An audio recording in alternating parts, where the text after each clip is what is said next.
Hey friends, today I've got a new story to share, hope you enjoy it. My mom yelled, "You're nothing but a leech." Then she tossed out my bags and told me to leave, so I did, without saying a word. 3 weeks later, my dad called me in a panic. "Why is our bank account frozen?" I just said, "Ask the leech." That's when everything exploded. Hi Reddit. This all started on a Tuesday, one of those gloomy, gray days where the air feels heavy and everything feels off. I had just come back from another awful shift at my temp job. It barely paid for gas, let alone food or student loans. I was still living with my parents at 26. Not because I didn't want to move out, but because life hit me hard from the start. I graduated during a recession, then I lost 2 jobs back to back due to layoffs. I tried everything, side gigs, online work, even hard labor on weekends. I paid rent, bought my own groceries, and helped with bills when I could, but none of that ever seemed to matter to my mom. That day, I walked into a war zone. She was already waiting in the living room, arms crossed, giving me that look I knew too well. I didn't even get to put down my bag before she started shouting. She said I was freeloading, had no pride, and was holding the family back. I told her I was applying for jobs, going to interviews, and trying my best, but she didn't care. She screamed that I was just a parasite sucking the life out of them. Then, in one angry move, she grabbed the duffel bag I kept by the closet and threw it out the door like garbage. My dad didn't say anything, he just sat at the table, gripping the newspaper so hard his hands turned white. We made eye contact for 1 second, and I knew it was over. There was nothing left to stay for. No home, no love, nothing. So I picked up my bag, looked at them one last time, and walked out. No yelling, no slamming the door, just silence. And that silence hit them harder than any words ever could. The next few days were weird, but peaceful. I stayed on a friend's couch with no real plan. I got up early, applied for jobs, went on walks, and finally started to breathe. For the first time in a long while, I wasn't tense all the time. I wasn't being judged during dinner or compared to people in car commercials. My friend Caleb didn't ask questions. He just gave me a key, a blanket, and let me be. Sometimes we talked about music or school memories, but never about my parents. That topic felt too heavy. Still, deep inside, I felt angry. I kept thinking, how did I become the problem when I was the one always trying? What really hurt wasn't what my mom shouted, it was everything that came before it. All the times I helped them. I was the one who fixed their phones, paid their bills online, set up their streaming, printed their tickets, taught them how to use email, and I never asked for anything in return. I didn't party. I didn't cause problems. I just tried to do the right thing. And yet, they still saw me as a burden. When my younger brother crashed his car while drunk last year, they bailed him out and said, "Boys make mistakes." When my older sister dropped out of college and moved to 3 different cities in a year, they supported her and called it chasing her dreams. But me? I got called a leech, for needing time to recover after being chewed up by a world that promises opportunity but leaves you empty. So while they slept peacefully, unaware, I made quiet moves to disconnect from them. I logged into the bank account we shared. Yes, shared. When I moved back home, my dad added me to help manage the bills. I had full access. It was supposed to make things easier, and for years, it did. But now, that account was the last tie I had to them. And I couldn't leave it hanging.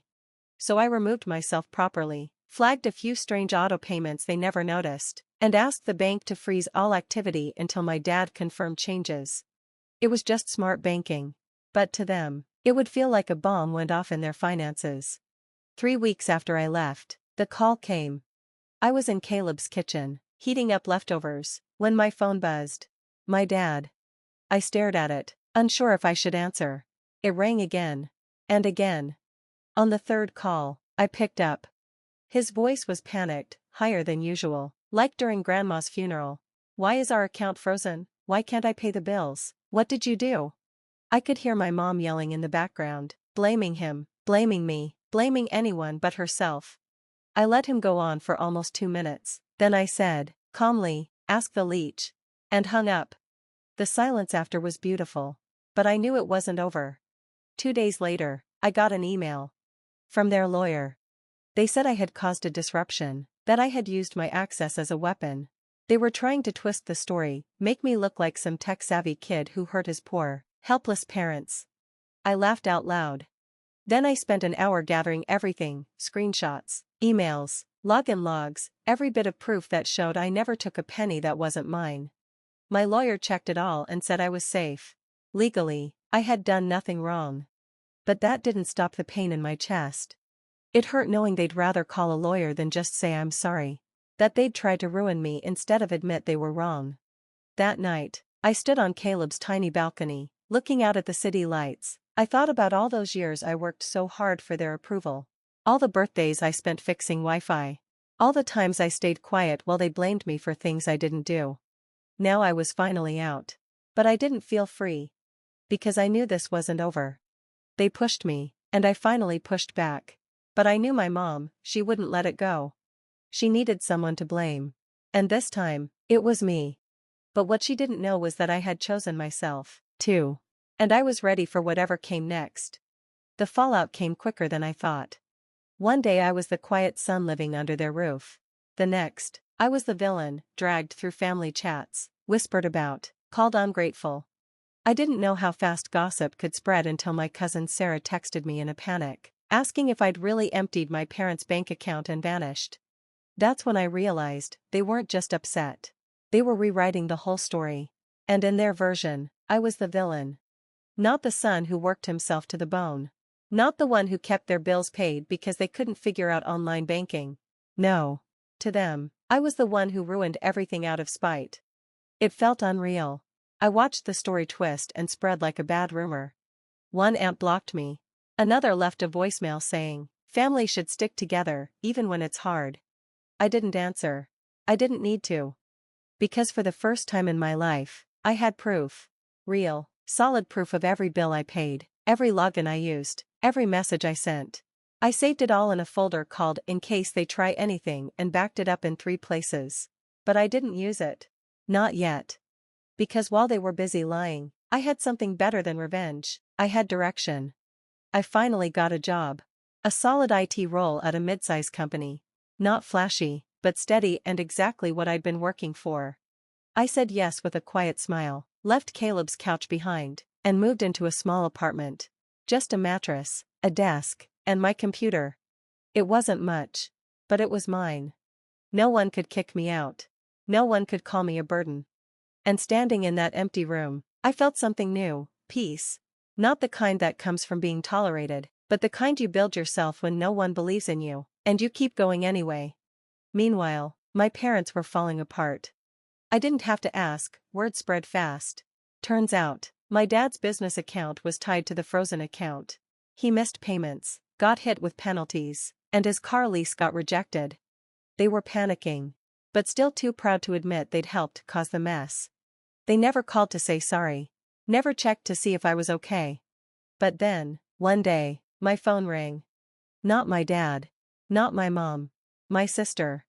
The same one who used to make fun of me for being broke. The one who laughed when I lost my job. But now, her voice was soft, shaky. She said, "Dad's in the hospital, stress, his heart. He collapsed at a client meeting. Rushed to the ER. The doctors said it could have been worse." And suddenly, all the anger I had in me faded a little. He didn't speak up when Mom kicked me out. But he wasn't cruel like her. He was weak. Not evil. I asked which hospital. I thought about going. In the end, I didn't. Not because I didn't care, but because I knew being there would only make things worse. Instead, I did something no one expected. I sent flowers. White lilies. No note. The same kind he sent me when I graduated. And that quiet gesture? It broke through. 2 days later, my dad texted me. No anger. No blame. Just, "I'm sorry, you didn't deserve what happened, can we talk?" I stared at that message for a long time. Part of me wanted to ignore it, to protect the peace I'd found. But then I remembered the man who slipped me cash when Mom cut my allowance. The one who stayed up helping with math, even though he barely understood it himself. The one who once told me I was the smartest person he knew. So I said yes. We met at a quiet diner. He looked tired. Older than I remembered. We sat in silence at first, not angry, just heavy. He apologized again. Said he should have defended me. Said fear made him a coward. I said thanks. but told him I wasn't sure I could go back. Not just to the house, but to that old dynamic. He nodded. Didn't argue.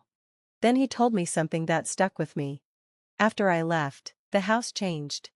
Mom got meaner, colder. She snapped at him, at everyone. And that's when he finally saw it. I wasn't the leech. I was the glue. That hit me harder than anything else. A week later, my mom messaged me. Not to say sorry. Not to take the blame. Just a long, messy note about how family is complicated. And how things were said in the heat of the moment. No apology.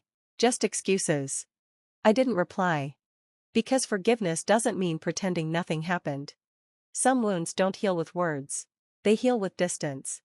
That was 6 months ago. Since then, I've rebuilt my life. I got promoted. Bought a decent used car. Furnished my apartment, one thing at a time. Started therapy. Made real friends. And every night, I fall asleep in a place I earned. A place no one can take away from me. My dad and I text sometimes. He's trying. And I see that. We're not what we were. But maybe we're building something new. As for my mom? I've accepted that she may never truly see me. And that's okay. Because I finally stopped living for her approval. I'm not a leech. I never was. And now, I'm free.